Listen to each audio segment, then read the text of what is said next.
معزز اساتذہ اکرام اور میرے ہم مکتب ساتھیوں، دیکھتی آنکھوں سنتے کانوں سے السلام علیکم ورحمۃ اللہ وبرکاتہ۔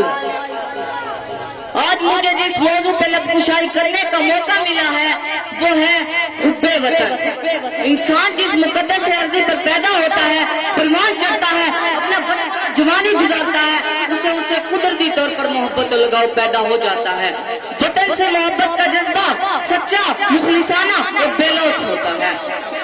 کسی شاعر نے کیا خوب کہا ہے، وطن پر فدا ہے جو انسان ہے، وطن پر فدا ہے جو انسان ہے، کہ حب وطن جزو ایمان ہے۔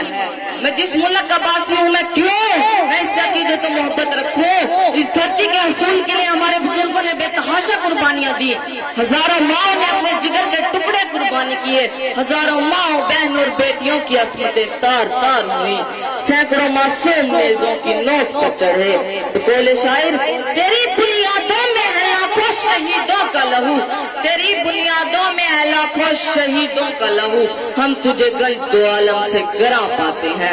وطن سے محبت ایک فطری جذبہ ہے۔ آپ نے مشاہدہ کیا ہوگا کہ انسان چرند پرند سب کے سب شام کو اپنے گھروں گھونسلوں میں کیوں لوٹ جاتے ہیں؟ کیوں جناب والا کیوں؟ کیونکہ ان کے گھر ہیں، یہاں ان کو سکون ملتا ہے۔ فارسی کے ایک مشہور قول ہے، جس سکھ اپنے چوبارے نہ بلک نہ بخارے۔ اس لیے انسان کاروبار یا تعلیم کے حصول کے لیے کہیں بھی چلا جائے، وہ اپنے دل سے اپنے وطن کی محبت کو محب نہیں کر سکتا۔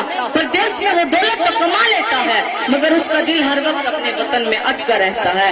جناب والا وہ بے قرار و بے چین رہتا ہے۔ وطن سے محبت کا جذبہ سچا، مخلصانہ اور بے لوث ہوتا ہے۔